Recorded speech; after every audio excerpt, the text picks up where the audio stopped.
Bueno, buenas tardes a todos. En primer lugar, agradezco al club porque soy un reciente socio desde el mes de diciembre del año pasado, de darme la responsabilidad de coordinar esta reunión del día de hoy, que se originó en algunos intercambios, en algunos debates en el mail colectivo del club acerca de las cuestiones vinculadas al funcionariado y a las cuestiones de empleo público, y a partir de allí, con digamos, cierto auspicio de Guillermo Rosenbürzel y de Pedro del Piero, y con la decisión de la comisión directiva, el día de hoy trataremos la cuestión de la agenda de la profesionalización del sector público. Un tema normalmente no tratado, muy escondido en la agenda pública, que normalmente aparece en la agenda mediática cuando llegan los gobiernos, despiden a los funcionarios nombrados por el gobierno anterior, llega otro gobierno, hace exactamente lo mismo, o cuando existen crisis fiscales, y empieza a saltar, especialmente a nivel subnacional y municipal, la cuestión de la baja sustentabilidad financiera del empleo público, o aparecen por cuestiones vinculadas al clientelismo político, pero normalmente esto es una cuestión de la agenda pública argentina no tratada o es tratada escasas veces. Yo simplemente voy a poner el tema.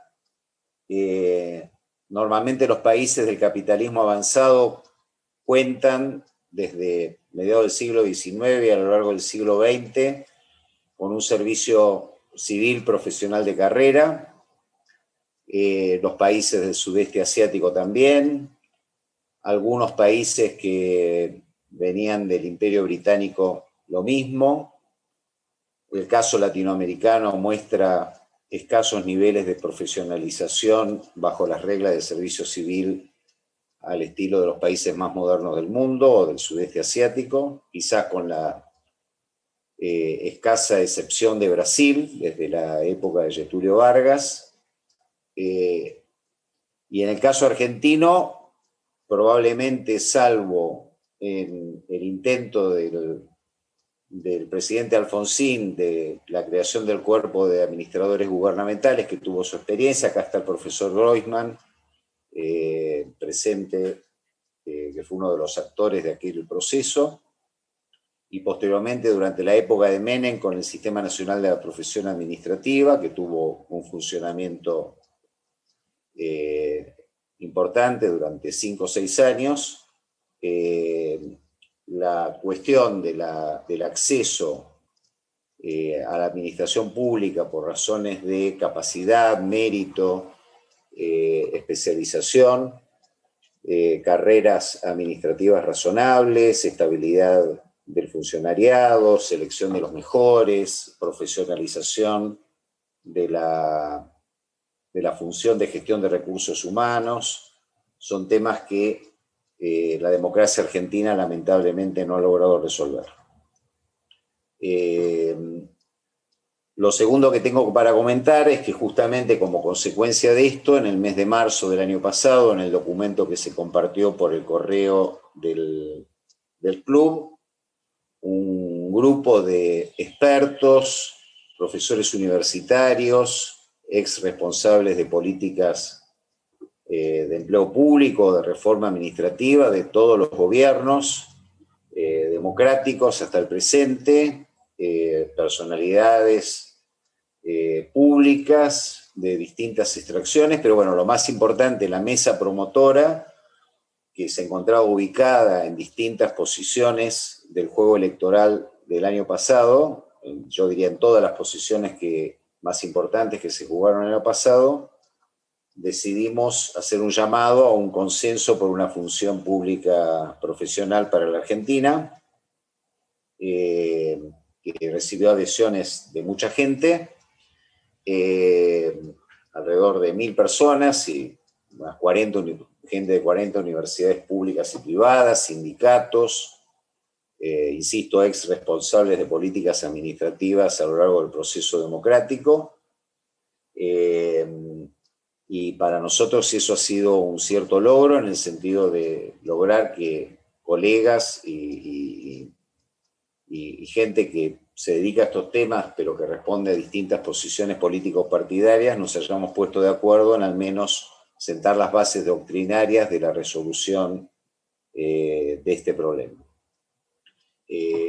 Todos nosotros, de una u otra manera, tuvimos responsabilidades en algún momento de nuestra trayectoria profesional vinculados a estos temas, pero siempre nos ha quedado el sabor de que nunca logramos lo que el sentido común parece señalar, y es que en todos los poderes de Estado y en todos los niveles de gobierno, al igual que los países más desarrollados del mundo, la Argentina merece de una vez por todas contar con un servicio civil profesional, con un funcionariado profesional que sea independiente de los gobiernos y que simplemente esté al servicio de la ciudadanía.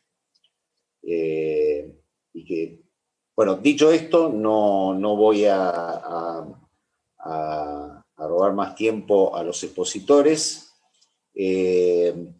Decidimos entre la mesa promotora del consenso que expongan 4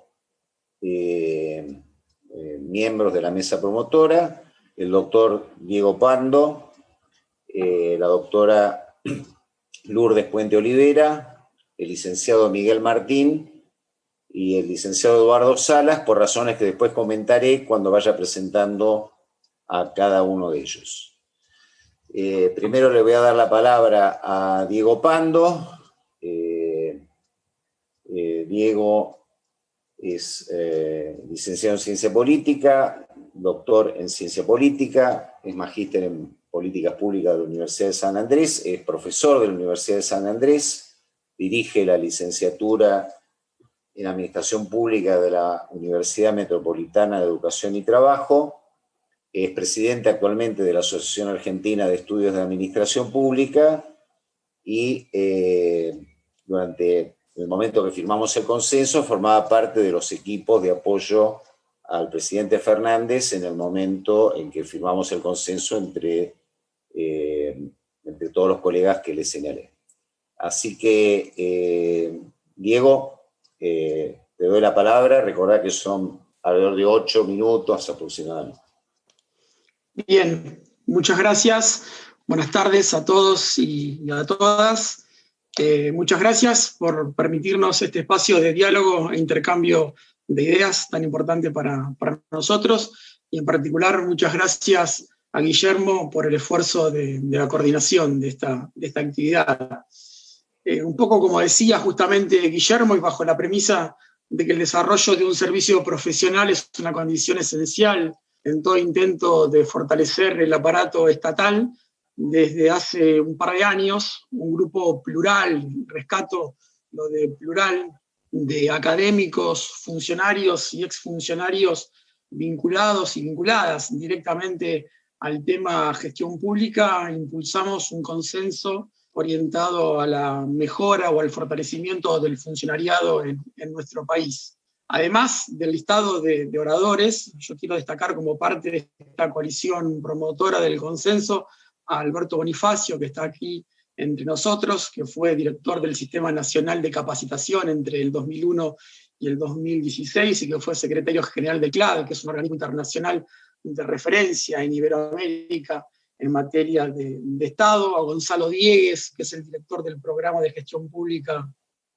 de CIPEC, a Mercedes Rivolta y a Roberto Tomasino, presidente y vicepresidente en aquel entonces de la Asociación de Administradores Gubernamentales, a Isidoro Feldman y a Horacio Cao, director y subdirector respectivamente del Centro de Investigaciones en Administración Pública de la Facultad de Económicas de la UBA. Horacio Cao además fue director nacional del INAP y secretario de Gestión Pública en San Juan y en Tierra del Fuego, y también quiero destacar a Laura Pagani, que fue y es presidenta del Cuerpo de Expertos en Modernización del Estado de la Provincia de Buenos Aires, una experiencia similar de alguna manera a los administradores gubernamentales, pero en la provincia de Buenos Aires.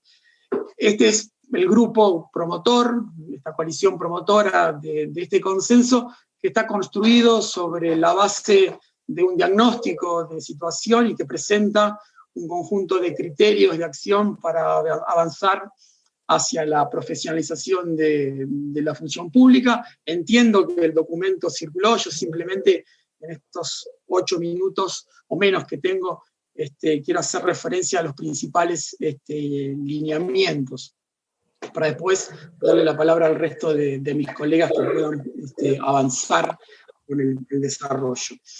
Entre los principales elementos del diagnóstico creo que podemos mencionar la preocupación por los ingresos a puestos públicos, por los escasos procesos de selección concursal y con elevada discrecionalidad a partir de la adhesión política al partido que gobierna, la inestabilidad y el bajo grado de profesionalización de los directivos públicos, la precarización laboral con plantas relativamente desproporcionadas de personal transitorio, políticas de capacitación que se realizan muchas veces sin contemplar las necesidades e intereses de los funcionarios y de los organismos, deterioro del poder adquisitivo del salario del trabajador estatal, la inequidad salarial hacia la propia administración pública. Tenemos casos de salario promedio bruto de escalafones que superan incluso en más de 4 veces el salario promedio bruto de otros escalafones, la escasa evaluación del desempeño, con el consecuente impacto negativo de todo esto sobre la carrera.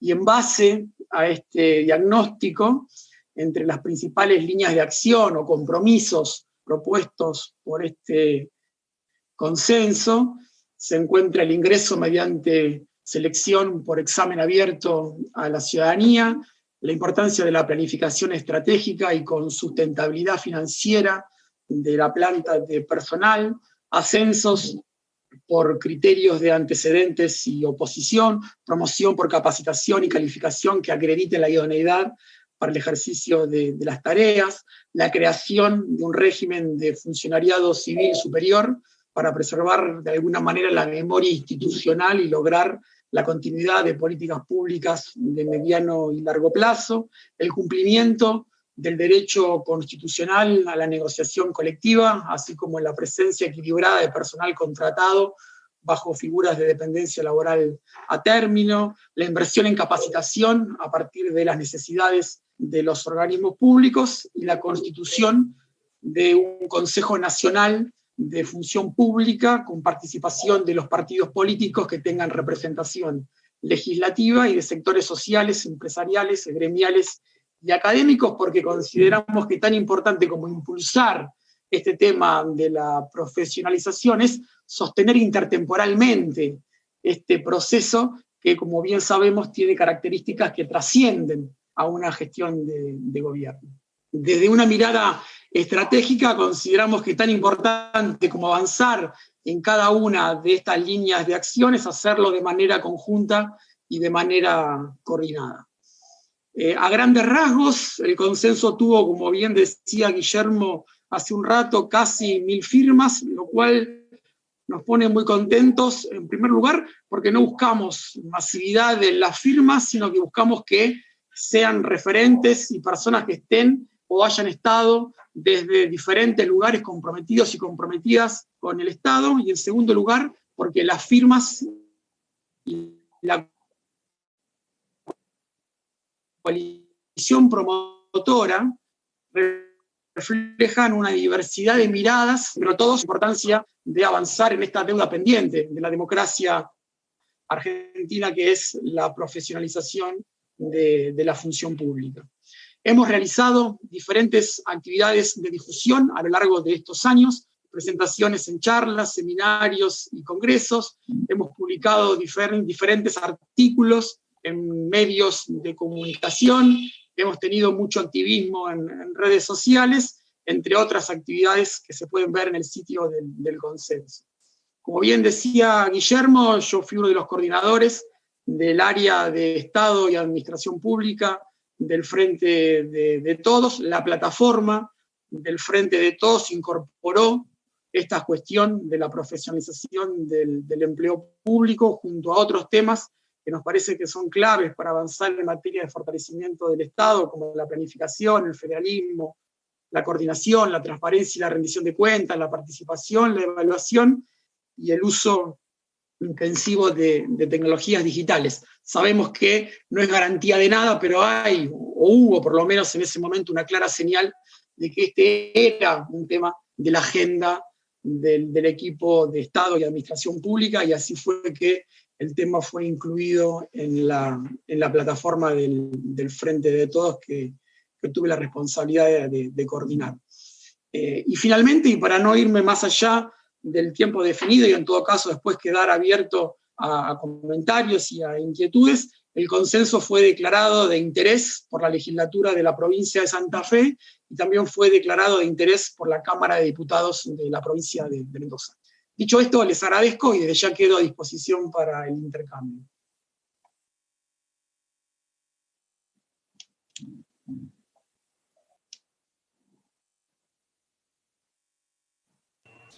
Estás muteado, Guillermo. Guillermo, está desmuteado.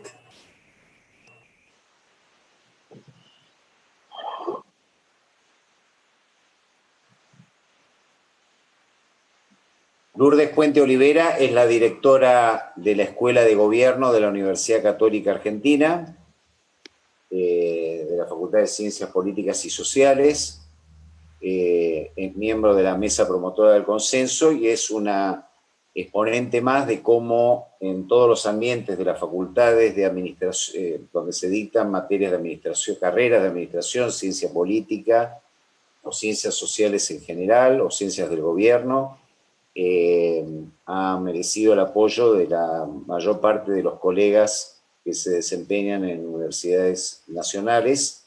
Le pido a Lourdes su participación. Bueno, buenas tardes a todas, a todos. Muchísimas gracias al Club Político por esta posibilidad que nos dan al equipo del consenso de transmitirles nuestra experiencia y nuestras ideas en relación a un tema que todos consideramos importante y de las deudas que tiene la Argentina, entre tantas, ¿no? Gracias, Guillermo, por ponerte al hombro de la organización y por la invitación. Tres cositas quiero decir, o sea, creo por las que puedo intervenir en estos 8 minutos que tengo. La primera es un poco reforzar lo que venía diciendo Guillermo y Diego, que es la importancia del Estado, digo, de la profesionalización del Estado. De alguna manera, esta idea de la crisis política y de representación, que es global, me parece que tiene que ver, y bueno, no vamos a hablar de eso hoy, pero que atraviesa a todos los países y que el virus puso en jaque a todos los actores, no solo al Estado, a todos, pero hoy hablamos del Estado, daría la impresión que aquellos países que a pesar de la crisis política, pero donde hay Estado profesionalizado, algunas cosas se paliaron mejor, es decir, donde hay profesionales trabajando en el Estado, puede haber un líder más popular o más o con todas las características que tienen ahora, pero sin embargo no se sacuden los cimientos de la paz social, ¿no? Hay como otra cosa. Claramente las instituciones con el entramado de la profesión tienen una posibilidad, y está bastante demostrado con esto del virus, ¿no? Tiene una posibilidad de dar respuestas a un montón de temas sin necesidad de estar dependiendo de una política que está en crisis, que no encuentra liderazgo, que no está sabiendo cómo dar respuestas a la sociedad. Me da la impresión que de alguna manera lo que está pasando, que esto no lo sabíamos cuando hicimos el consenso, nosotros estábamos más preocupados por la crisis de ese momento, pero vuelve a poner en la agenda de temas pendientes la necesidad de un Estado profesional que que están los cimientos de volver a este pacto que tenemos que resolver juntos. El otro punto que me parece que tiene que ver mi participación en esto, como verán, los que me acompañan son todos versados en el tema de la administración pública. Yo tengo muchos años trabajando en administración pública, pero no en las áreas donde los que me acompañan están. De alguna manera, la dirección de la Escuela de Política lo que viene a traer y a hablar es el rol de la academia en este consenso. También la pandemia puso en el centro de la escena a los expertos, a la academia, la necesidad de que los que estudian tengan algo que decir en la decisión política. Y bueno, tanto en la Universidad Católica como en todas las universidades del país, la verdad es que la academia, estudiando la política pública, ahí tiene mucho para aportar en de qué mejor manera se puede mejorar el Estado. No solamente en términos de política pública y de insumos para la política pública, sino también en la capacidad de generar, de auditar el resultado de las políticas y de dar una señal de si se está consiguiendo lo que se está consiguiendo y de ayudar a la decisión política.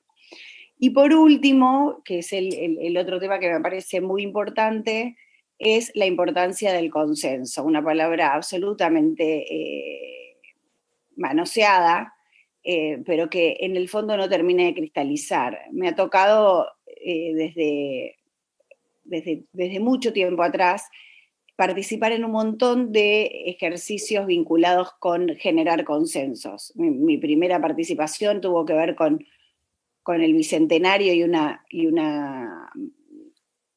una búsqueda por encontrar en las segundas líneas de todos los actores una voluntad por acordar lo que no acordaban en el 2008 las dirigencias, y fue exitosa en ese nivel. Y lo que uno percibe, hace muy poquito hicimos unas jornadas en la UCA con la UBA, con un sector de la UBA de agroeconomía, para pensar el día después a la pandemia, y la verdad que había dirigentes de todos los sectores discutiendo esto, discutiendo y escuchando y tomando apuntes, porque eran toda gente que es capaz de hablar una hora en un montón de conferencias y hablaba 7 minutos y anotaba un montón más y escuchaba, o sea que la experiencia fue súper interesante en ese punto. En esta misma del consenso por la función pública, uno descubre gente que piensa completamente diferente en un montón de otras cosas, pero está totalmente de acuerdo en que hay que profesionalizar el Estado. Pero bueno, la sensación que da es que no estamos permeando la decisión política. Es decir, hay acuerdo en la sociedad civil, en el tercer sector, en los actores incluso de la política, pero cuando hay que tomar decisiones no se toman con todos los actores y no se logra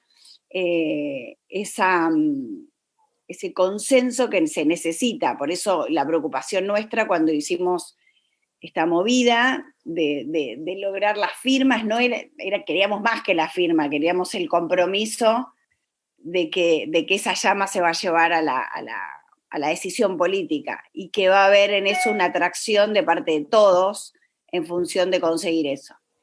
Pero bueno, eso tensiona contra la necesidad que tiene la política de utilizar el Estado para repartir el poder. La realidad es que eso todavía está en tensión, todavía juega en contra, y bueno, lo que estamos haciendo todos los que están adentro, incluso desde el Estado, y los que están afuera, es pujar para que esto de alguna manera cristalice. Pero lo que sí es verdad que el consenso tiene una cuota de entrega, de resignación. Es decir, creer que uno va a conseguir el consenso obteniendo todo es justamente lo que no lo consigue. Y creo que ahí es donde todavía hay alguna deuda en la decisión y en la manera de llevarlo adelante. Pero yo quiero destacar, en mi caso particular, el haber participado en este proceso, y esto es personal, me permitió conocer personas en un montón de sectores y en un montón de lugares que enriquecieron mis otras búsquedas de consenso en otros lugares. De hecho, por ejemplo, en el día después, Diego Pando vino a participar cuando discutimos el Estado. Por eso digo que Me parece que lo que generan estos espacios también es la posibilidad de enriquecernos con otras miradas. Estamos muy acostumbrados a leer las propias bibliotecas y a no cruzar el puente de las otras, y en esta etapa se requiere eso, ¿no? Encontrar la manera de que acordemos juntos un estado más profesionalizado. La sensación que tenemos dentro del grupo es que hay una voluntad y un convencimiento de que hay que hacerlo, pero bueno, hasta ahora estamos todavía en deuda. Así que bueno, contarles eso y sumarlos a esta búsqueda, ¿no? de consensos para mejorar el Estado. Muchas gracias. Gracias, Lourdes. Bueno, presento a Miguel Martín. Miguel es licenciado en Sociología de la UBA. Ingresó al Cuerpo de Administradores Gubernamentales o al Programa de Formación de Administradores Gubernamentales cuando era presidente el doctor Alfonsín, y terminó su proceso de formación y empezó a integrar el cuerpo cuando estaba el presidente Menem. De hecho, la mayor parte o mucha de su actividad profesional la desarrolló en la década del 90, siendo un reconocido militante de la Unión Cívica Radical. Hasta el día de hoy es un activo participante de la Fundación ALEM, de la Unión Cívica Radical. Fue presidente del Cuerpo de Administradores Gubernamentales. Le tocó no solo trabajar con Menem, sino como es santafesino, en algún momento fue convocado a Santa Fe durante la gobernación del gobernador Reutemann. Recién se retiró del Cuerpo de Administradores Gubernamentales en el año 2018. Sigue colaborando de alguna manera con el cuerpo. Actualmente también forma parte de la comisión directiva del Consejo Profesional de Sociología y fue uno de los encargados de que mucha gente de la Unión Cívica Radical firmara el consenso, incluido algunos miembros del propio club. Del club político, así que le doy la palabra a Miguel para que plantee su perspectiva. Gracias, Guillermo. Gracias a todas y a todos los socios por recibirnos, y gracias también a los restantes miembros del grupo promotor que me invitaron a compartir este momento. Yo, tal cual lo describió Guillermo, puedo hablar exclusivamente desde la experiencia de trabajo, porque nunca me dediqué a la investigación. Por vocación hice de la oficina mi laboratorio, mi aula y mi biblioteca para seguir aprendiendo permanentemente.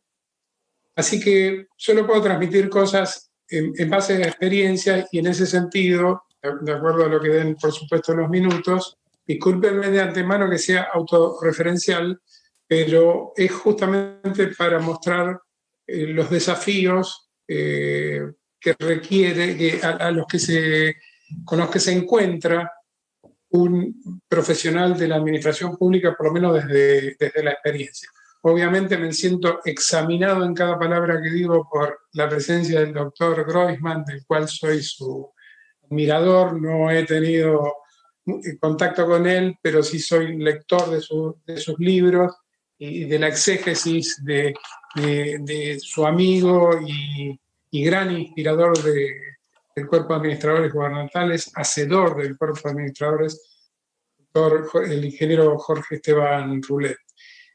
Bueno, yo voy a hacer, yo simplemente voy a dar datos hasta donde me digan que ya no tengo más tiempo, digamos, para no sacar conclusiones, pero quiero empezar con una especie de juego, de relectura del documento del consenso, como si fuera una persona de la calle que lo escucha desde una ventana y lo interpreta a su manera.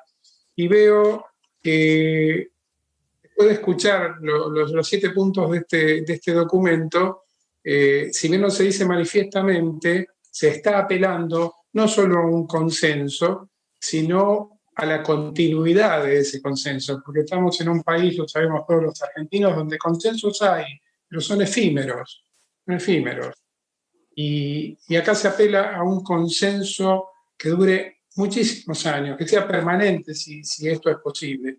Entonces, en calidad de vecino de barrio, veo que tanto en el punto 1 como en el punto 7 de este documento se apela a algo que no se hablaba en las últimas décadas, que es la presencia activa de la sociedad entrando en el Estado, entrando en su Estado. Hoy por hoy, haciendo un salto enorme de abstracción, si hablamos del Estado abierto de la era exponencial del profesor Oslak, vemos que se habla de lo mismo, que antes solo hablábamos de que la sociedad necesitaba el Estado y ahora cada vez hablamos más de que el Estado necesita de la sociedad. Y este documento lo reclama en dos oportunidades. Por otro lado, interpretaría como alguien común y no comprometido con el Estado, que, bueno, se está diciendo que se está proponiendo incorporar en una suerte de carrera de postas, porque no es incorporar a gente que se quede y mirar solo lo que ellos hacen, sino que hacen la posta, a gente que sabe, a gente que trabaja y a gente, me refiero a los profesionales, que disfrutan haciendo cosas que son para otros. Es muy fácil disfrutar trabajando en lo que es para uno mismo, pero la función pública requiere esa otra aptitud, esa otra voluntad. Y bueno, hay que pagarles a estos profesionales especiales, por decirlo de alguna manera, pero ya no es un pago. Este consenso advierte de la necesidad de tomar como una inversión con beneficios sociales la profesionalización de la función pública. También hace una apuesta rara, de la que yo puedo dar cuenta que funciona, y un poco en la presentación que me hizo Guillermo casi hace innecesario que yo lo haga, que se puede ser eficaz independientemente de la adhesión a la posición filosófica, doctrinaria, política que uno tenga para sus adentros. Militancia, por decirlo de alguna manera. No contradictorios. La fuerza vital de un profesional por el entusiasmo y el ardor de su doctrina con la posibilidad de ser eficaz cuando el que manda es un jefe que piensa diferente. Esto hay que decirlo claramente, y yo lo he vivido y puedo tener montañas de argumentaciones para decir que esto es posible, y esto está en el centro de este documento. Volviendo al tema de la sociedad adentro del Estado, no cualquier sociedad, no lo mejor de la sociedad adentro del Estado. Todo el que se proponga dentro del Estado para que el Estado sea reflejo de la fisonomía social de esa sociedad. Recuerdo pequeños motes que nos ponían a los AG, con denominaciones como los arcángeles o, bueno, cualquier cosa que pudiera ser peyorativa por sentirnos especiales. Este documento deja muy claro que ni hablemos de ser especiales como personas. Cualquier persona de la sociedad, si se lo propone, puede ser un excelente profesional de la función pública. Quedan dos puntos más. Uno, que ahí voy a hacer referencial hasta que ustedes me hagan señas, formados para todas las dimensiones del presente y del futuro. Roulet, digamos que abogaba por este paradigma de nuevos actores como vasos comunicantes de los decisores políticos y de los implementadores finales de las políticas, hablaba que para la formación se pretendía un experto generalista, con una formación interdisciplinaria, con una movilidad transversal, con una vocación de cambio. Bueno, ¿cómo hacer para que todo eso acompañe la dinámica social, que no se aletargue, que se incentive permanentemente? Es una dinámica. Por eso el consenso tiene que ser un documento vivo una vez que se adopte por todas las posiciones. Y en este aspecto también, en el último, releo el último punto como la posibilidad de que esos profesionales sean aceptados y respetados, allá de los esfuerzos que hagan per se, que sean valorados por aquellos que no los convocaron ni los inventaron. Prácticamente el 90% de mi vida laboral estuvo en el Estado. No empecé en el Estado, pero tuve 4 años de universidad en toda la etapa fundacional del ciclo básico común que mencionaba Guillermo. Después estuve del 88 al 90 formándome en el tercer programa de formación, y después del 91 hasta mi retiro voluntario en el 2018 estuve en el cuerpo en 12 destinos diferentes, 9 de ellos en la jurisdicción nacional, 2 en provincia y 1 en la legislatura. He trabajado varias veces en el Ministerio de Educación, en el Ministerio de Justicia y Derechos Humanos, con las denominaciones obviamente de ese momento, en el Ministerio del Interior, en la Jefatura de Gabinete de Ministros recurrentemente. He estado en la Secretaría de Agricultura, porque era secretaría en ese momento, he estado en la Cancillería, he estado en el Poder Legislativo, en la Cámara de Diputados, y he estado prácticamente todo el último tramo, casi 6 años, los últimos 6 años en el Ministerio de Ciencia y Tecnología. Todas las veces que llegué ahí, tuve que seguir estudiando, tuve que seguir aprendiendo, pero los aprendizajes del pasado representaban un enorme bagaje, pero también una actitud de yo puedo con esto. Tengo toda esta formación detrás, y esa formación se llama profesionalización.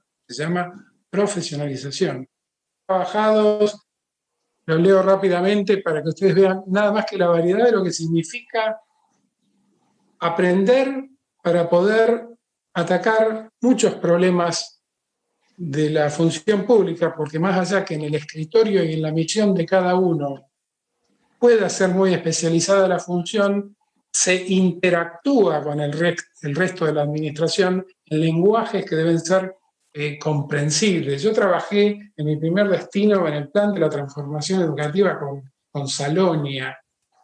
Bueno, después me fui a Santa Fe a reorganizarle a Reutemann un enorme problema que tenía gestión cultural. Volví a Buenos Aires al Ministerio de Justicia a organizar centros comunitarios de asesoramiento jurídico gratuitos en los barrios. Hice auditoría de gestión de derechos humanos, hice transferencia de fondos y auditoría de gestión de la ejecución de esos fondos en las provincias por parte del Ministerio del Interior.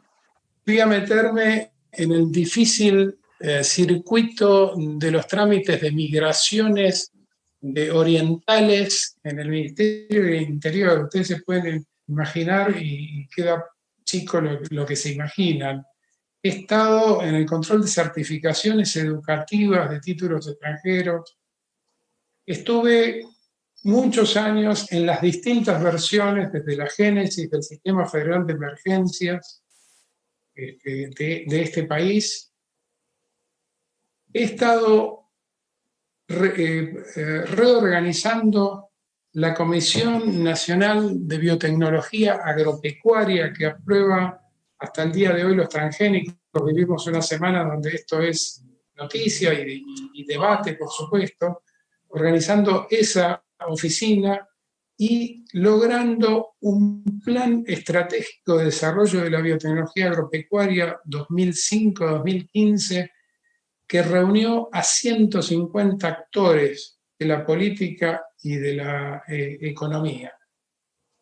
He estado en cuestiones de género, en Cancillería, he estado en cuestiones que tienen que ver con las pymes, con los asuntos marítimos, en la parte legislativa también, con comercio. He participado, aún como marcaba Guillermo, con mi conocida condición radical, en la redacción del proyecto de la asignación universal por hijo, o técnico, por supuesto, tratando de mejorar ese proyecto.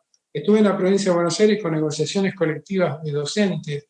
Estuve tratando de evitar un segundo crimen en las vías al estilo Mariano Ferreira en Ferrobaires. Bueno, ¿para qué digo todo? Bueno, los últimos años lo pasé en ciencia y tecnología, prácticamente 6, empezando de cero otra vez la organización de la enorme cantidad de organismos científicos técnicos que pueden contribuir con su información a tiempo para evitar desastres y catástrofes naturales hasta mi retiro en 2018. Cuento todo esto no para hacer propaganda de nada, sino para decir cuánta profesionalización se necesita, cuánto es posible. Ahora, con esto cierro, reivindicando una frase muy simple del ingeniero Roulet, cuando se refería al cuerpo de administradores gubernamentales, pero que es absolutamente extensible y vigente en este documento. A los profesionales de la administración pública hay que proponerles un proyecto de vida gratificante. Y de esa manera vamos a obtener los mejores resultados. A mí eso me pasó y estoy muy orgulloso y agradecido. Muchas gracias, Miguel. Y bueno, presento a Eduardo Salas. Desmuteate, Eduardo. Eduardo también tiene tuvo una larga trayectoria como funcionario público. Se desempeñó en el Instituto Nacional de la Administración Pública muchos años, participó del proyecto del traslado de la capital, frustrado proyecto del traslado de la capital durante la gestión del presidente Alfonsín, fue director de carrera administrativa durante la gestión del presidente Menem, fue designado director de la Oficina Nacional de Empleo Público durante la gestión del doctor Macón como secretario de Modernización del Estado del presidente de la Rúa, y continuó siendo el director de la Oficina de Empleo Público hasta el año 2014. Luego tuvo, durante la gestión del presidente Macri, un breve paso como director nacional del Instituto Nacional de la Administración Pública. Bueno, es también un claro ejemplo de un funcionario de larga trayectoria, también obviamente con compromiso político, y es el experto más importante de nuestro grupo en las cuestiones más técnicas, con lo cual lo invito a Eduardo a participar ahora de este momento de la presentación. Bueno, gracias a todas y a todos por la invitación, por la escucha. Estoy viendo que ya hay alguna pregunta, pues, con colegas que están pidiendo la palabra, así que voy a tratar de sintetizar en 8 minutos algún redondeo sobre este tema del consenso.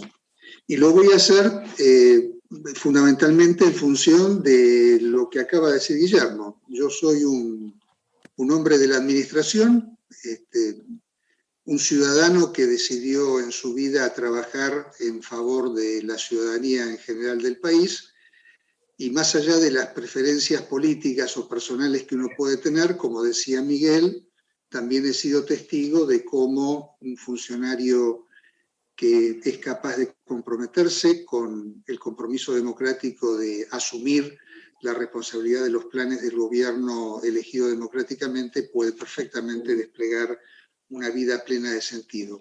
Por eso me refiero a esta condición de ciudadano al servicio de los demás ciudadanos, no de recursos humanos, no de personal, porque en definitiva estamos hablando de conciudadanos y por lo tanto como sujetos de derechos que se prestan justamente a asegurar los derechos de todos los demás.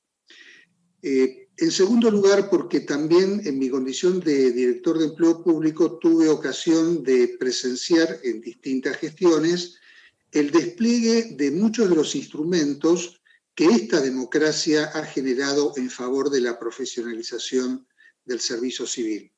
Normalmente aludimos siempre, y está bien que lo hagamos porque hay que aspirar siempre a más, de las deudas de la democracia. Y yo preferiría hablar también, un poquito para balancear, de los haberes de la democracia. Y voy a poner algunos datos y algunos hitos en particular. La Constitución de 1957 pone las bases de lo que uno podría decir un servicio civil basado en los criterios del mérito. Artículo 16 y sobre todo el artículo 14 bis, el famoso tema de la estabilidad del empleado público, y basta con leer las fundamentaciones de los constituyentes para darse cuenta de que ya en aquel momento se tenía en la cabeza esta idea de un cuerpo de funcionarios profesionales al servicio de las políticas de los gobiernos y a los intereses permanentes de la nación como el modelo que se aspiraba en el país. Sin embargo, recién en el año 1999 el Congreso Nacional dicta por primera vez la Ley del Empleo Público Nacional, 40 y pico años después.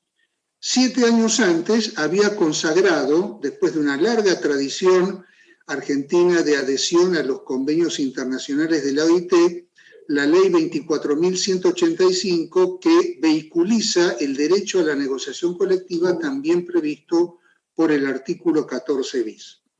Es decir, esta democracia, que tendrá muchas deudas, también tiene o también debemos cargarle a la cuenta del favor de estas cuestiones. ¿Por qué menciono esto? Bueno, porque la Corte Suprema también en el año 2007 dio un corte respecto a las vacilaciones, incluso en su propia doctrina, de qué es lo que se entendía por estabilidad del empleado público.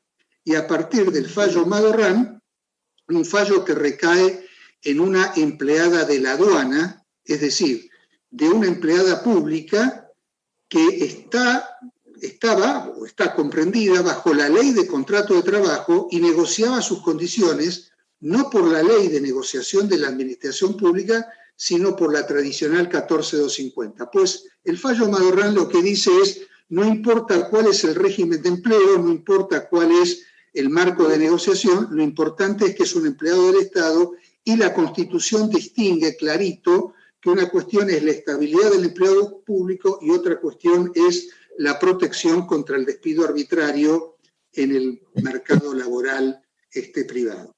Digo esto porque es muy importante desde el punto de vista de la condición republicana del Estado de Derecho que hemos asumido. Esto es el fundamento, uno de los principios, uno de los pilares que sustenta, por así decirlo, un régimen profesional del servicio civil. De motivo tal que el consenso, de alguna manera, lo que viene también a expresar es esta confluencia, no solamente de personas y de sectores, incluidos funcionarios, sino esta sensación de que tenemos muchas cosas ya en la mano y que lo que falta es, en definitiva, encontrarnos en este punto en un acuerdo para construir o para reconstruir, para mantener y fortalecer y desplegar una institución que es crítica para cualquier Estado con pandemia, durante la pandemia o en la pospandemia. Quizá la pandemia lo que ha puesto en juego, lo que nos ha cimbroneado a todos, es que desde el más humilde señor que limpia el tacho de basura a las 5 de la mañana hasta el mejor epidemiólogo del Malbrán, para referirnos a un profesional público, todos somos necesarios para asegurar nuestras vidas, hasta en el sentido existencial de la palabra, y qué decir si lo que pensamos además es en un país o en una nación digna de ser vivida. Y ahí no vamos a referirnos a todas las deudas que tenemos atrasadas. Motivo por el cual el consenso, en definitiva, lo que intenta es, por un lado, ser una expresión de un diálogo entre argentinos que nos confiamos mutuamente estas expectativas de ser mejores, de ser más y mejores, pero al mismo tiempo de intentar dejar muchas veces la palabrería artificiosa de los acuerdos y las buenas voluntades para apuntar 7 compromisos que a su vez se pueden perfectamente operacionalizar en medidas muy concretas.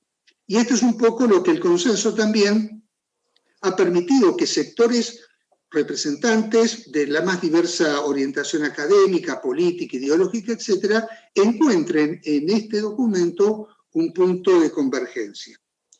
Pero al mismo tiempo es importante el reclamo de que una institución como la administración pública y en particular del servicio civil no es una cuestión de creación por decretos. Implica consensos y valores compartidos en profundidad.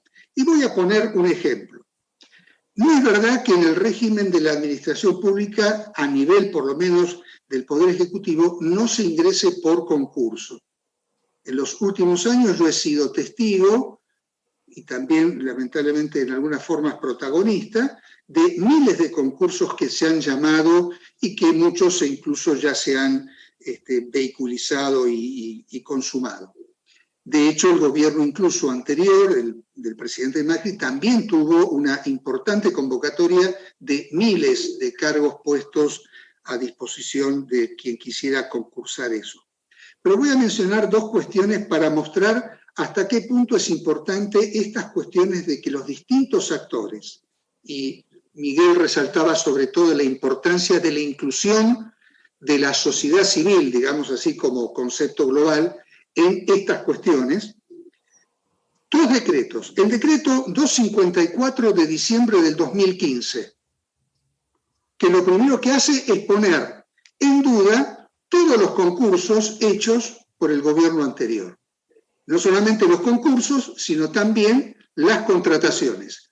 No lo hace solo para el ámbito del Sistema Nacional de Empleo Público o para la Ley de Empleo Público, sino para todo el sector público nacional. Es decir, entramos en la duda y en poner todo pata para arriba, suponiendo que el anterior había hecho todo justamente para hacerlo mal. Pero lo más interesante es el decreto también 15 de diciembre del 2019. ¿Y qué es lo que determina ese decreto? Lo mismo que en el 2015, poner en duda todos los concursos, todas las contrataciones, etc. ¿Qué apunta todo esto?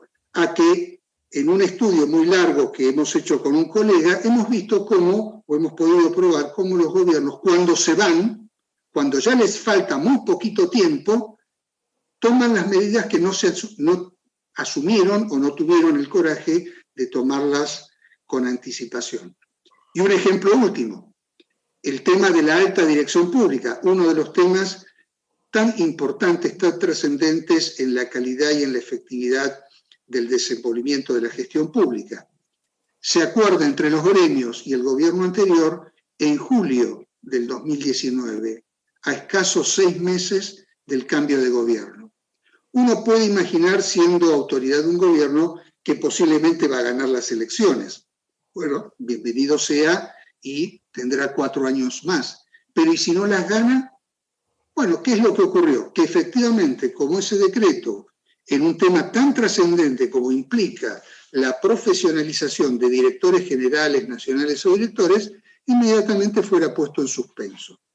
Con lo cual, no solamente dañamos a las personas, y creo que Miguel con su testimonio personal ha dado muestras de la cantidad de ciudadanos, de compatriotas, que están trabajando como funcionarios públicos y que encuentran sentido precisamente en volcarse al servicio público con estos andariveles y estas idas y vueltas que aquejan, en este caso, a nuestra clase política. Entonces, con esto yo lo que quería referirme es, por un lado, a comentarles que tenemos bases suficientes para avanzar con decisión y profundidad en estos temas. Hay mucho más incluso y mucho más rápido de lo que incluso en otros países ha costado casi un siglo lograr. Porque cuando uno compara nuestros procesos de profesionalización con lo que han sido otros países, incluso en Europa, uno puede observar que en esos países se han llevado por ahí 80 o 90 años en lograr este tipo de instituciones, aunque sea en el plano normativo. Nosotros lo hemos hecho y esta democracia, a partir del 83, ha tomado las medidas más trascendentes que en todos nuestros años anteriores en la materia. Pero lo que falta ahora es justamente abordar el problema de pensar la burocracia del siglo XXI, que ese es el otro tema que me parece que nos está quejando y que el consenso expresa. ¿Qué clase de funcionarios, de qué tipo de especialidades, con qué nuevas tecnologías, con qué nuevas competencias son necesarias para asegurar los intereses del país? Y esto también es algo que el consenso apunta a decir, hay que pensar razonablemente, lo mejor que podamos, cuál es la proyección de la cantidad y del tipo de variedad de especialismos que el Estado necesita tener como capital humano para poder atender a la ciudadanía. Con disciplina fiscal, porque ya sabemos para qué sirve llenar y después echar, no solamente por el daño humano, sino por lo que significa el despilfarro de recursos que en un mundo competitivo en el que nos toca vivir, también afecta a la economía y a la inserción del país en el mundo global que nos toca. Pero también para ir preparando las generaciones de los nuevos jóvenes que hay que enamorar del servicio público y al mismo tiempo especializar en aquellas cuestiones estratégicas que nuestro país requiere. Y por eso el consenso termina, más allá de algunas cuestiones de tipo operativas que si ustedes quisieran podríamos perfectamente desplegar, termina en esta convocatoria. La administración pública es la administración de todos. Es como, yo lo comparo muchas veces a esto como el consorcio. Los departamentos son los dueños, los propietarios del edificio, pero la administración es la que de alguna manera incide fuertemente en que el edificio se mantenga en pie, que el ascensor funcione, etcétera, etcétera. Y por lo tanto, esa administración pública es responsabilidad, vocación, deber y al mismo tiempo derecho de todos. Por eso la celebración del resaltamiento que hacía Miguel respecto de los dos puntos donde justamente en el consenso llamamos, interpelamos a la sociedad en su conjunto, a los distintos actores, a que esto no es solamente una cuestión de un gobierno, no solamente es una cuestión de un gobierno con los gremios del sector, que es importante porque hay no solamente un interés legítimo y además un derecho constitucional que proteger, sino que al mismo tiempo es necesario tener la visión de lo que la sociedad en su conjunto está esperando que este Estado le preste servicios. Hoy por hoy sabemos, y quizá aprendido sobre el dolor que ha infligido la pandemia y todas las restricciones que hemos tenido, de que sin Estado no hay posibilidad de desenvolvimiento ni personal ni profesional alguno. Por lo tanto, este es un tema que nos reclama a todos, empresarios, distintos partidos políticos, confesiones religiosas, presencia de académicos y de nuestra inteligencia en estos temas, gremios, en fin, todas aquellas expresiones organizadas de nuestra sociedad que hacen suyo lo que implica la administración pública, es decir, la administración de los recursos, las políticas, los intereses de todos y por lo tanto responsabilidad y de alguna manera propiedad de todos. Bueno, yo quería simplemente cerrar, no sé si me he excedido, Guillermo, pero quería esto en el sentido que tenemos todo en la mano para desplegar, pero hace falta este encuentro por fuera de las mezquindades y de las cuestiones de último minuto, de estas zancadillas que lo que hacen en el fondo es debilitar lo más importante que podemos tener como país, que es la confianza, más allá de las diversidades en que configuramos una comunidad de destino. Gracias. Gracias, Eduardo. Elsa Kreisman, desmuteate, tenés la palabra.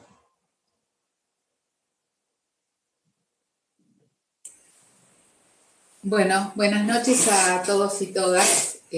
Bueno, muchísimas gracias por estas exposiciones, fueron muy, muy interesantes y realmente un placer escuchar a gente con tanta experiencia en temas de administración pública.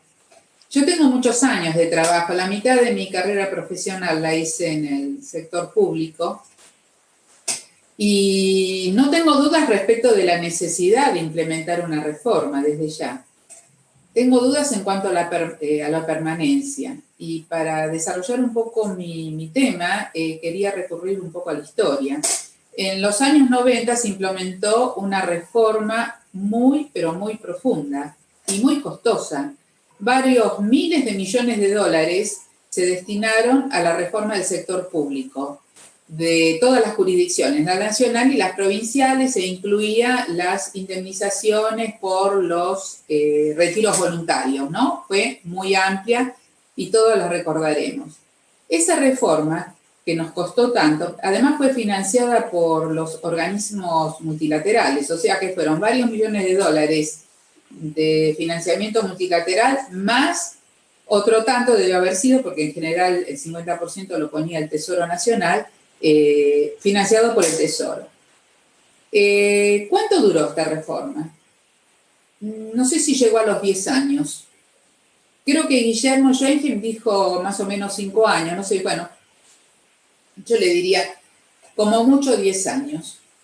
A partir del 2003 se suspendieron los concursos, incluso, y yo voy a hablar nada más del área económica, que es la que conozco. Ustedes, los expositores, hablaron de todo el sector público y distintas áreas. Yo la que conozco es, y no sé si totalmente, es el área económica. Se había creado el Instituto Superior de Economistas de Gobierno, que había firmado convenios con la Universidad de Buenos Aires, el Instituto de Itela, la Universidad de San Andrés y el UCEMA. Era un instituto de formación de excelencia. Yo me formé ahí, me gradué ahí también. Y bueno, y todo eso desapareció. A partir de 2013 se suspendieron los concursos y varios de los funcionarios que yo conocía que habían sido designados por concurso fueron desplazados.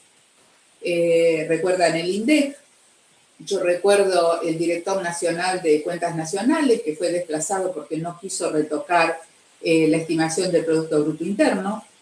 El director nacional de Cuentas Internacionales, que fue desplazado porque en su licencia anual ordinaria decidió viajar a Brasil y aceptar dar una conferencia en una reunión del Fondo Monetario Internacional. Y bueno, directamente los funcionarios asignados a la estimación del IPC, etcétera, ustedes no necesito mencionarlo. Y con ese costo que tuvo esa reforma, entonces a mí lo que me preocupa no es tanto el consenso que evidentemente ustedes están reuniendo para implementar una reforma, sino el consenso para mantener la reforma, para que no vaya a desaparecer todo aquello que se hace y además tirar por tierra y desperdiciar todo el financiamiento de lo que implica una reforma del sector público. Eso me preocupa y bueno, les transmito a ustedes mi preocupación. ¿Alguno de los expositores quiere responderle a Elsa?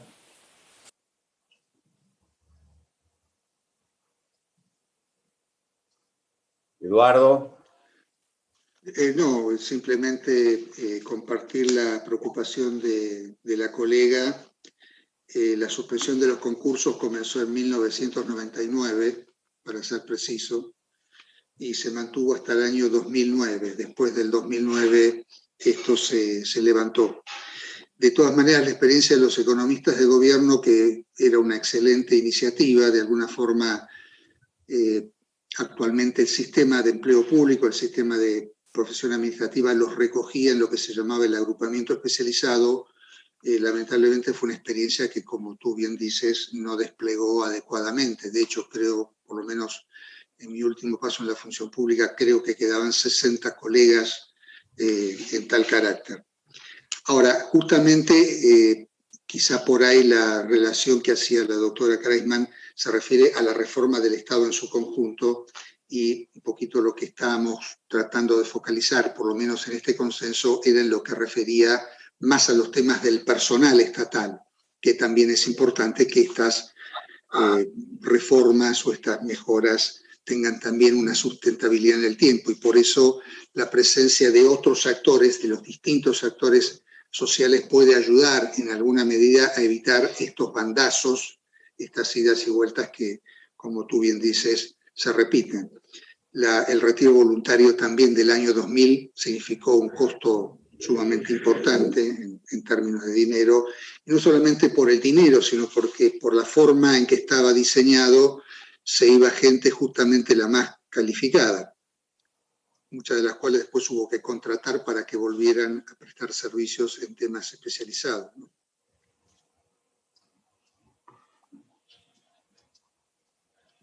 Gracias, Eduardo. Julio Dreisen, tenés la palabra. Sí, ¿qué tal? Buenas noches. Voy a tomar un poquito el tema que estaban hablando ustedes recién, Elsa, y ustedes los expositores, sobre la cuestión del personal, porque yo lo viví personalmente, disculpen la repetición de la palabra, estuve en 2 gestiones en el sector público y mucho más tiempo en el privado, con lo cual tuve la oportunidad de comparar el empleado público con el empleado del sector privado. ¿Qué actitud tiene?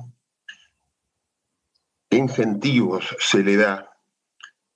¿Y qué se le aporta en términos de crear como mencionó Eduardo Salas muy bien, de crear un clima que le interese estar en ese lugar más allá de la remuneración? Que me gustó eso que se expresó. No soy ningún experto, como se habrán dado cuenta, tengo una experiencia personal, trato de transmitirla en este comentario. Me molesta el documento un poco, ya sé que es una cuestión constitucional, que el artículo 14 bis, pero esa cuestión de que se reivindique el tema de la estabilidad en el empleo público. Porque si queremos un Estado eficiente, queremos un Estado que cumpla sus funciones, por lo tanto necesitamos gente incentivada. Esta cuestión de la estabilidad en el empleo, lo único que ha generado son 2 cosas. Primero, equipos de gente que no responden a las políticas de su jefe. A mí me pasó que más de un empleado me dijo, vos en 2 años te vas de acá, yo me quedo. Así que el que manda soy yo, no sos vos. Porque a mí no me puede rajar. Y como no lo puedo rajar, me tuve que quedar así calladito, porque si no, se desmadraba todo el equipo. No veo ningún comentario al respecto en el documento. Y me parece que es un tema importante porque veo que es una cuestión que si uno está ahí adentro, tal vez desde la teoría no, pero si uno se mete adentro, es un tema que hace ruido y que genera 2 cuestiones. Por un lado, una falta de funcionalidad de los equipos, y por otro lado también un deterioro en la imagen del empleado público. Seamos realistas, no es buena la imagen del empleado público en Argentina, salvo en algunos sectores muy puntuales, que puede ser la sanidad, etcétera, ¿no? Pero hablemos del empleado, el que se ocupa de la administración pública nacional o provincial.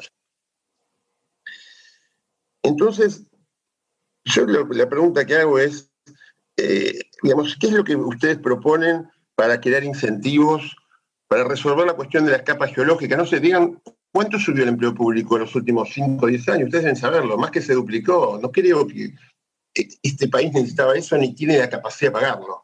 Pero obviamente va acumulando las capas geológicas. Las capas geológicas son el empleo, la estabilidad del empleo, que se choca con la cuestión de, digamos, la indemnización que hay en el sector privado, ¿no? Donde sí se puede echar, pero hay que pagar.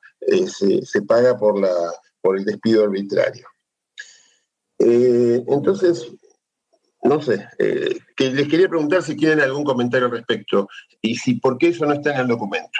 Nada más que eso. O sea, no está la cuestión del personal, la cuestión de los incentivos del personal, la cuestión que se le respete la categoría al empleado público por todo lo que es y por todo lo que hace, y cómo lograr que eso ocurra. Si me permiten los colegas, Julio, yo como integrante del consenso animaría una primera respuesta y después le pasaría en todo caso la posta a otros colegas. Lo que uno debiera preguntarse también, o una primera pregunta que uno debiera hacerse, es cómo fue seleccionada la persona con la que a vos te tocó interactuar. Normalmente hay las condiciones de estabilidad en el empleo a nivel comparado internacional se garantizan cuando al mismo tiempo la persona participó de procesos de selección abiertos, donde no ha ingresado, digamos, por relaciones políticas, gremiales, familiares, de contacto, sino por algún régimen de selección, cualquiera fuera este.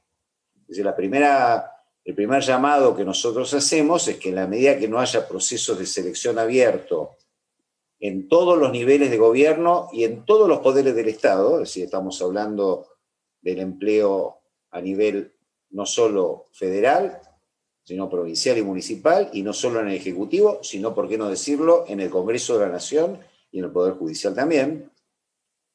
Entonces, las condiciones de selección y, por lo tanto, el etos y el espíritu mediante los cuales las personas son seleccionadas deben estar en relación directa a las condiciones de estabilidad. Segundo, todos los regímenes, independientemente de la vocación política para tenerlo, garantizan la estabilidad, pero también al mismo tiempo tienen mecanismos como para poder evitar que aquel que no es digno de su posición como servidor público pueda ser separado. Pero hay una relación biunívoca entre una estabilidad otorgada cuando no ha habido procesos de selección abiertos y modernos y esa condición como la que vos acabás de señalar.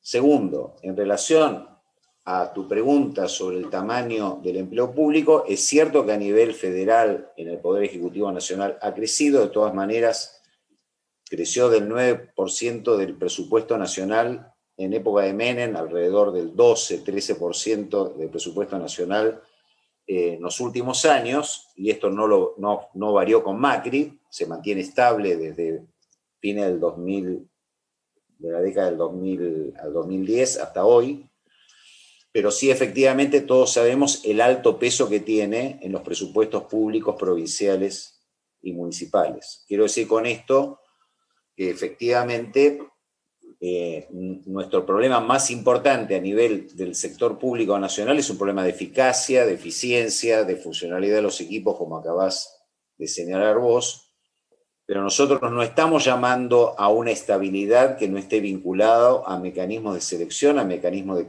capacitación permanente, a mecanismos de evaluación del desempeño que son expresamente nombrados en el documento y que de hecho forman parte de los institutos que han sido aprobados los últimos años, aunque en definitiva no se los despliega en su profundidad, porque esto es también lo que estamos tratando de señalar o lo que marcó Eduardo Salas. Contamos con muchos de estos institutos, pero no tenemos un comportamiento desde el lado del funcionario político, para decirlo de alguna manera, y un acuerdo entre todos los partidos políticos de cómo manejar al servicio civil.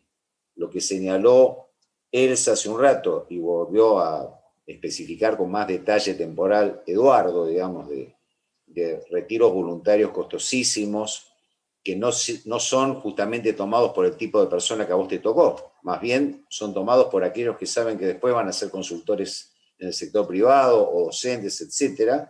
Normalmente los retiros voluntarios de la época del doctor de la Rúa o posteriores, inclusive en la época de Macri, han tenido estas características, o retiros anticipados, y estamos perdiendo capital humano.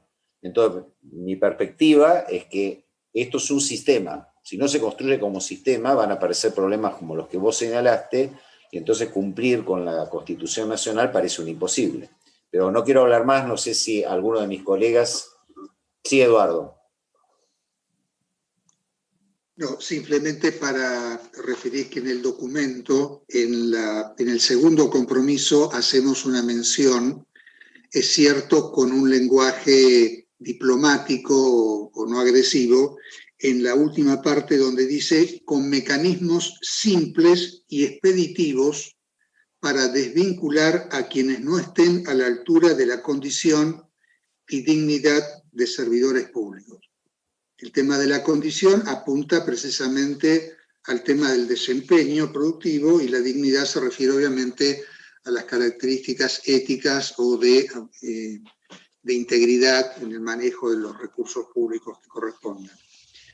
Esto también es un tema que debe abordarse también en el marco justamente del consenso, porque es lógico pensar que a nivel sindical todo lo que pueda ser un avance en este sentido va a ser resistido porque del otro lado lo que ha habido es justamente una violación sistemática de esos derechos consagrados, más allá de los incidentes. Y un ejemplo, hoy, en el ámbito de los ministerios y buena parte de los entes descentralizados que están en el convenio, el 60% están en condición de contratados.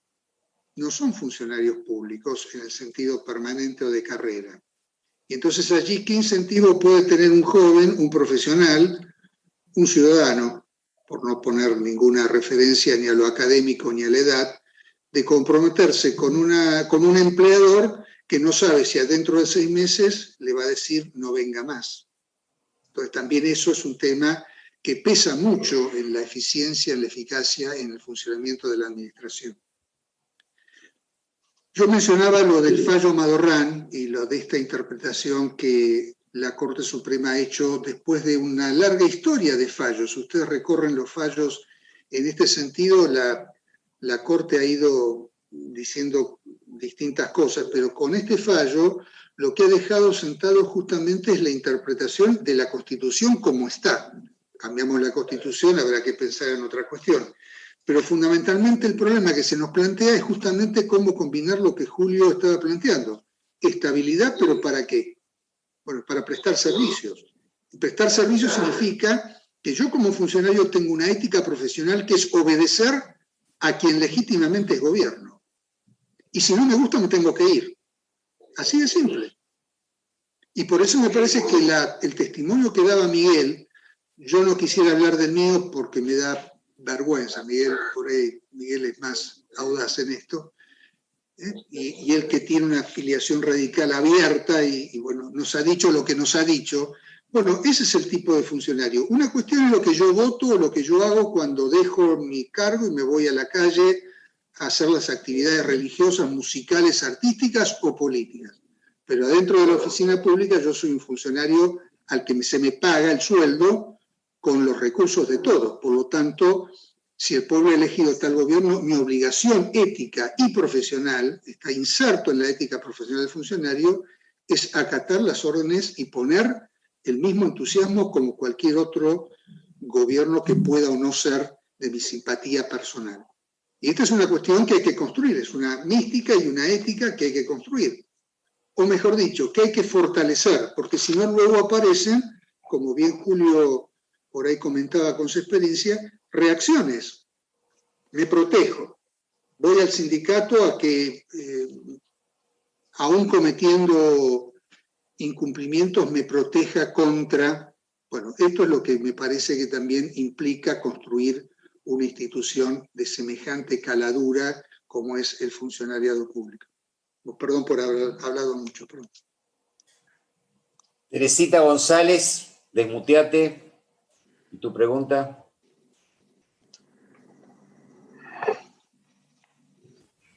Ahí está, ¿se escucha? Sí, sí. Bueno, muchas gracias. A ver, yo voy a ser un poco autorreferencial, pero voy a tratar de ser también general en mis apreciaciones. Desde el año 84 yo soy funcionaria del Servicio Exterior de la Nación. Tenemos una ley específica. Lo primero que quiero decir es que sin ley no hay estabilidad en ningún régimen. Los decretos, los convenios, los acuerdos con universidades, no sirve para nada. O sea, puede mejorar un poco, pero no sirve para la estabilidad del empleado público para darle profesionalidad y sobre todo para comprometer al funcionario público con su vocación de servicio, que es lo que en realidad nos sostiene a los funcionarios del servicio exterior. Con respecto a lo que ustedes decían de la formación, bueno, pues nosotros tenemos un examen público que se presentan entre 500 y 600 personas por año, entramos 15 o 20. Después tenemos 2 años de formación. Después todos los años tenemos una evaluación. Cada 4 años tenemos un examen y quedamos afuera si no lo aprobamos. Entonces, esa visión del funcionario público de aquí para siempre no es cierto. O sea, existe una ley en la Argentina, que es la ley del servicio exterior, que le pone límites a la estabilidad, y los límites están puestos por la eficiencia, el desempeño y el mérito de cada funcionario. Dicho esto, existe en la Argentina un régimen perfectible, pero existe, digo. También he trabajado con administradores, con muchos de ustedes, colegas de ustedes, y me resultaron de gran ayuda, y yo creo un poco en el sistema francés, o sea, un grupo de administradores generales, ¿no?, que se puedan adaptar a la administración de cualquier ministerio, congreso, lo que sea, pero sí también creo en leyes específicas, o sea, porque, por ejemplo, los diplomáticos somos diplomáticos y nuestra función la hacemos solamente nosotros, ¿no?, porque es muy específica. Eso no quiere decir que, por ejemplo, en todas las áreas de administración, políticas de género, es decir, cosas que no tengan que ver con lo específico, ahí yo creo mucho en el sistema, como decía antes, en el francés, con la Escuela de Administración Pública, pero después cada ministerio tiene su ley específica de profesionalización, o el brasileño, que también tiene algo parecido, pero el francés es el mejor. Bueno, esto en cuanto al tema de la ley, la estabilidad, el compromiso. Con respecto a los prejuicios, ¿no? Definitivamente acá se manifestaron algunos prejuicios con respecto al empleado público que le contesta no sé qué barbaridades. Bueno, eso en un sistema como el que es la Cancillería es impensable, no existe. Nos hacen un sumario y a la semana estamos afuera, o sea, no existe. Nosotros los diplomáticos, de acuerdo a lo que dijo el Procurador de la Nación, a nosotros no prescribe nada de lo que hagamos, o sea, hasta los asesinatos tienen prescripción. Nosotros los funcionarios del servicio exterior, si hay una falta de dinero, un maltrato a otro funcionario, no sé, cualquier sumario que se haga, nunca prescribe. Nada de lo que nosotros hagamos prescribe. Bueno, hay que aguantarse muchas otras cosas como esas, pero a mí me parecen fenómenos, pero digo, pasan cosas. Entonces, estos prejuicios creo que tienen que ver con que el sistema todavía no está, el sistema en general no está bien instalado y se presta a estos abusos de todas las partes. Y el prejuicio del empleado público es el prejuicio al mérito, porque se confunde el empleado, con el perdón de la imagen de Gasalla, con el profesional del Estado. Bueno, hasta que esto, la sociedad no resuelva el mérito y respete, con eso termino, a la función pública, y que aparte esté dispuesto a pagar lo que corresponde para entregar la vida a la función pública, pues a mí me parece que vamos a estar siempre en el mismo lugar.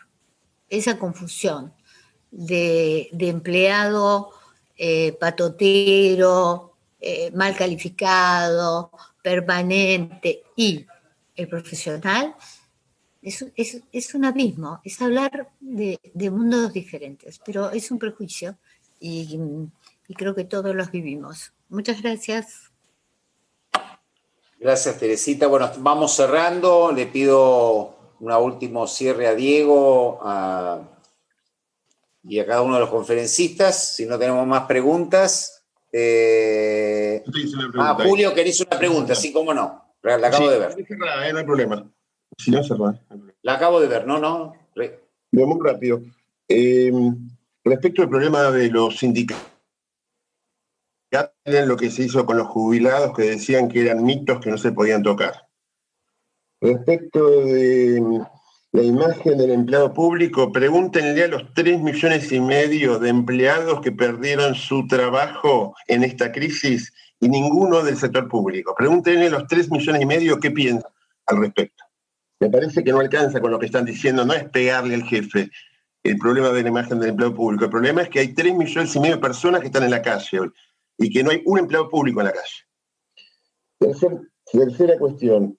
Me llamó la atención, pero no conozco, esto es para aprender solamente, que midamos cuánto se gasta en personal como porcentaje del presupuesto, cuando el presupuesto en Argentina pegó un salto de 2 veces con relación al PBI, y en términos de moneda constante será 4 veces, entonces debe haber crecido 4 veces el empleo. No sé, ustedes deben saber los números, no los voy a poner yo. Pero en Argentina, como porcentaje del PBI, el gasto se duplicó. El PBI se duplicó en los últimos 10 años, más o menos. Por lo tanto, creció 4 veces el gasto. Y que vamos a decir que es poco porque es solamente 13% del presupuesto, pero si el presupuesto está creciendo fuertemente, tanto en las provincias como a nivel nacional. Bueno, solamente eso, no quería ser extenso. No, Julio, quizás no entendiste. Dije, el gobierno federal, el presupuesto del sector público nacional, el gasto en personal, implica el 14% del presupuesto de la administración nacional.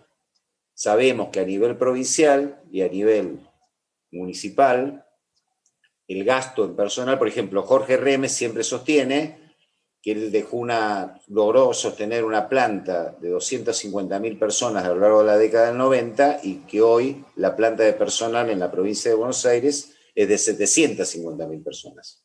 20 años después es de 750.000.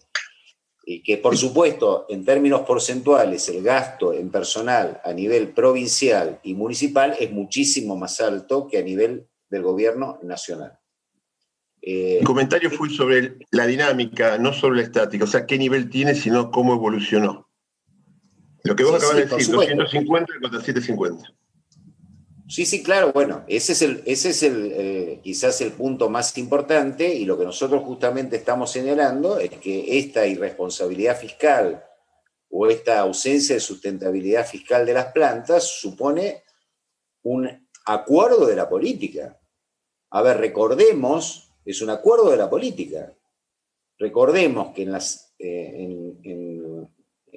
de las 24 jurisdicciones, ha habido solo 5 jurisdicciones de la Argentina que han tenido el mismo signo político, que son Santa Cruz, Neuquén, San Luis, La Rioja y La Pampa, y Formosa. Son 5 o 6. El resto de las jurisdicciones provinciales argentinas ha habido rotación de partidos políticos. Al inicio de la democracia, en distintas provincias, las grandes ciudades capitales y por tanto sus municipios estaban en manos de los partidos de oposición. Las grandes ciudades capitales de la Argentina, incluida la ciudad de Buenos Aires, ha tenido rotación de partidos políticos. O sea, esto no es un problema de un partido u otro, aunque, como bien señalás vos, desde la década del 2000 hasta el presente, el incremento, no solo del gasto público sobre el Producto Bruto, que ha crecido enormemente, como todos lo conocemos, sino que particularmente a nivel provincial y municipal, gran parte, no todo, pero gran parte de ese crecimiento se explica por el aumento de las plantas de personal provinciales y municipales. Por eso nosotros insistimos tanto en que esto no es un problema solo del sector público nacional, donde los elementos de profesionalización que marcaron Eduardo Salas o Elsa Kreisman o Teresita son mucho más amplios que a nivel subnacional.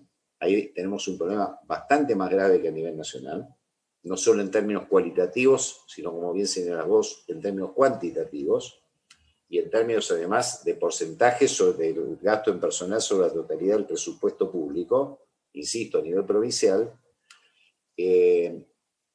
Bueno, esto forma parte de un acuerdo político. Han sido todos los partidos políticos responsables de esta situación. No es solamente un partido. Todos han participado, y los elementos que se han señalado aquí, de que a último momento se hacen concursos que son revisados por administraciones posteriores, como bien señalaba Eduardo Salas, empezó en el 99, en la transición del gobierno de Menem a la Alianza. Y luego se continuó en la transición de Cristina a Macri, y ahora nuevamente de Macri a Fernández. Y esto para nombrar solo el Nacional. O sea, aquí hay un problema de ausencia. Es muy fácil arreglar con el sindicato, entre comillas. Donde no ha sido fácil es que la clase política se ponga de acuerdo en cómo se construye una institución como es la profesionalización del servicio público, que está al servicio de la ciudadanía y no de los partidos políticos de turno.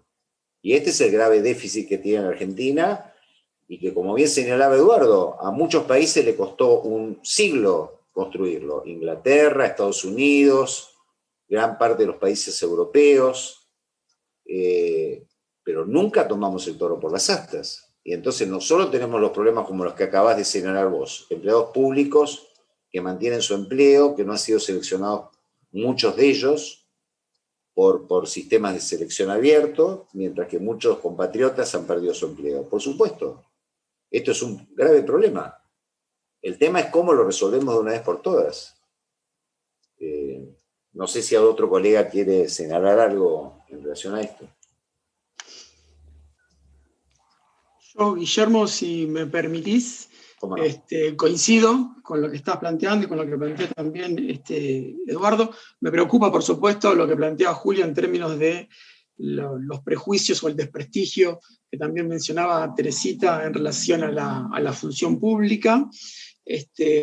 Si uno toma una perspectiva comparada, hablando de datos, empleo público, porcentaje de empleo público sobre empleo total, Francia tiene 22%, Canadá 20%, el promedio de los países de la OCDE es del 20%, Gran Bretaña tiene 19% y Argentina tiene 18%.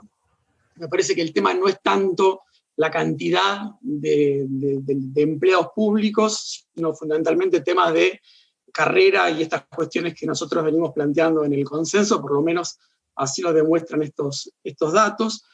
Refuerzo el tema de la preocupación por la instancia subnacional. De cada 100 empleos públicos, 20 están en la instancia nacional, organismos de la administración pública central, organismos descentralizados y empresas públicas. De cada 100, 20. Tenemos 80 en instancias subnacionales de gobierno. 56 en provincias, que básicamente concentran las funciones de seguridad, salud y de educación, y 23, 24 en municipios. Y si uno toma las últimas 2 décadas, el crecimiento del empleo público que hay a nivel nacional se debe fundamentalmente por un fenómeno nuevo o que ha emergido de vuelta, que es el tema de empresas públicas. Ferrocarriles, Aerolíneas Argentinas, AISA, YPF, es un fenómeno de reestatización de empresas públicas, es un fenómeno de creación de empresas públicas que se origina en el gobierno anterior al anterior, digamos, que el gobierno anterior mantuvo, a pesar de que puede haber cambiado algunas reglas de juego en materia aerocomercial, por ejemplo, y eso es lo que explica a nivel nacional el crecimiento del empleo público. Y después refuerzo también el tema de que así como acá hay una coalición promotora para profesionalizar la función pública, también hay otra coalición mucho más fuerte, evidentemente, que acuerdan con que es más o menos, lamentablemente, el panorama en materia de empleo público, y esto no es responsabilidad de un solo partido político. Pero como bien decía Guillermo, a nivel provincia y a nivel municipal, gobiernan fuerzas de diferentes signos políticos y la situación lamentablemente no es muy distinta a la que venimos planteando hace un rato. ¿Me permitís, Guillermo? Un comentario más que comparto un poco, mis colegas tienen mejor información en relación a la administración pública, pero yo creo que hay un tema que cruza esto y que no está dentro del consenso, pero que no lo podemos eludir, que es el financiamiento de la política.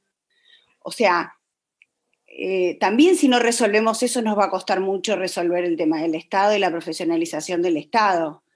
Muchas de las cosas, muchas veces lo que pasa, o sea, a pesar del convencimiento que se tiene sobre esto, hay una necesidad de la política de distribuir empleo para los militantes que trabajan, o sea, verdaderamente eso está también. Entonces, en el imaginario queda más esto que lo otro, digo, porque en realidad acá tenemos la prueba de un montón de funcionarios públicos que trabajan y que cruzan toda esa tema. Es súper interesante cómo lo plantea Eduardo, en el sentido de que la función pública es una función que es pública y que lo explicaba recién Teresita, creo que era cuando lo decía en Cancillería, o sea, claramente se puede, no es que no se puede, es que lo que pasa es que se está usando para otra cosa el Estado.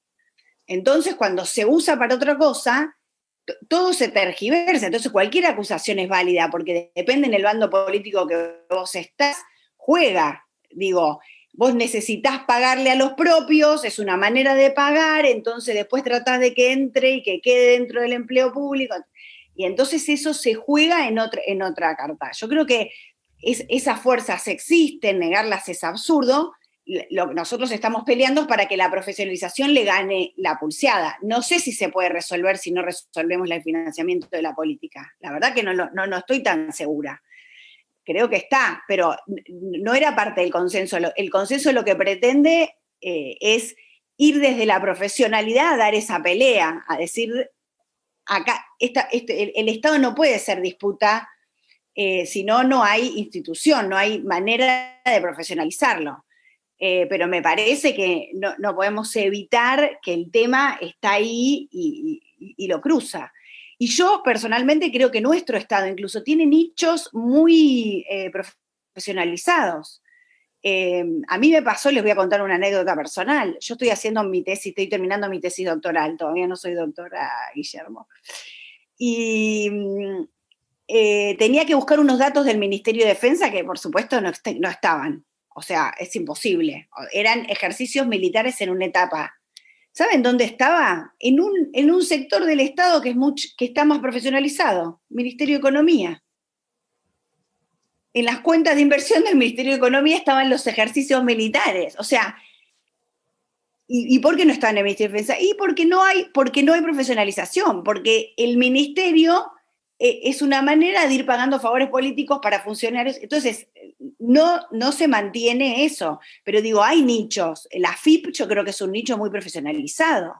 O sea, hay lugares dentro del Estado que están profesionalizados y que pueden demostrar, y bueno, hoy mencionaba también algún recorrido donde muestra que hay un montón de lugares dentro del Estado que están profesionalizados. Lo que no está es el Estado en su totalidad, me parece, y nosotros queremos dar la pelea en que con esto de los concursos, con un sistema similar a lo que podría ser Cancillería, pero con lograrlo. Creo que apuntamos más a eso, ¿no?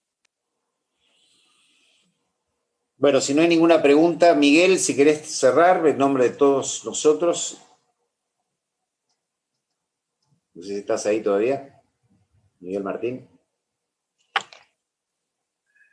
Yo le cedería, yo hablé cerrar, mucho. No abrir, Miguel, cerrar, no, yo hablé mucho, te agradezco el ofrecimiento. El que habló poco es Alberto Bonifacio, que yo lo admiro. Alberto está de oyente. No, que cierre él, que lo va a hacer muy bien, dale.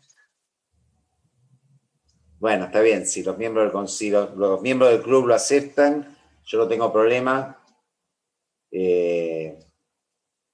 Alberto Bonifacio, desmuteate y pone cámara. Alberto fue secretario general del Consejo Latinoamericano de Administración para el Desarrollo, fue secretario de la Gestión Pública, fue nombrado en la época del presidente de la Rúa director del Sistema Nacional de Capacitación y se retiró en el año 2018, pero anteriormente fue investigador del Instituto Nacional de la Administración Pública, fue secretario de Organización y Gestión. Ya me habías presentado. Pública en Salta. Alberto, cerrá en nombre de todos porque ya es hora de cerrar esta reunión del Club Político. Por favor, en nombre del consenso. Sí, no, de alguna manera y en todo caso reivindicando mi paso por el CLAD, hacer mención que la Carta Iberoamericana de la Función Pública es una pieza de alcance continental, digamos, y que de alguna manera la propuesta del consenso está bajo ese paraguas, ¿no? Y quizá valía la pena traer a colación que, bueno, también como investigadores y una larga trayectoria como funcionario, yo trabajé solo en el Estado, digamos, hay raigambre de conocimiento en el sentido que lo que se conoce como profesionalización de la función pública es un elemento constitutivo del proceso de desarrollo de los países, ¿no? Hay investigación, como la desarrollada por Rauf y Evans, que hablan del weberianismo, ¿no? Como que hay una correlación positiva entre weberianismo y desarrollo integral de los países, ¿sí? Entonces, tenemos acá en este tema un tema que hace a la competencia y a la capacidad del Estado, en tener estados con más competencias para promover el proceso de desarrollo. Y creo que integrando se han vertido acá muchos de los aspectos que están en el foco de la preocupación. La Carta Iberoamericana describe en qué consiste la profesionalización y dice que es que los servidores públicos se pueda asegurar que tienen en su posesión atributos como el mérito, la capacidad, la vocación de servicio, la eficacia en el desempeño de la función, la responsabilidad, la honestidad y la adhesión a los principios y valores de la democracia. Parece como demasiado, ¿no? Pero es podríamos decir que es aspiracional. Hay muchos elementos constitutivos y esto hace un sistema donde cada uno de estos componentes que he ido mencionando son metas a conseguir y a asegurar, y definitivamente pienso que esa es la vía. La Carta ha abierto espacios en muchos países de la región para progresar en relación con la profesionalización y se ha constituido, digamos, como un elemento de apoyo. El consenso va por esa vía y se ha logrado mucho. Hay mucho que se hizo, que se alcanzó, creo que fue bien dicho acá, y hay bastante por hacer, y sobre todo por la complejidad del Estado. No podemos hablar del Estado como uno solo, es muy diferente en sus distintos poderes y en los distintos niveles de gobierno. En algunos lugares ha habido más progresos, en otros todavía hay mucho atraso en el sentido de la profesionalización. Pero bueno, esa es la convicción y por lo cual aún después de los retiros nos mantenemos vigentes tratando de remar a favor de este tema. Gracias. Bueno, muchas gracias a todos los miembros del club que han participado. Victoria, si querés podemos terminar de grabar la sesión. Les agradecemos a todos. En algún momento esto se editará, ¿no es cierto? Y estará disponible para todos los socios. Bueno, muchas gracias a todos por haber participado. Felicitaciones. Chau, chau.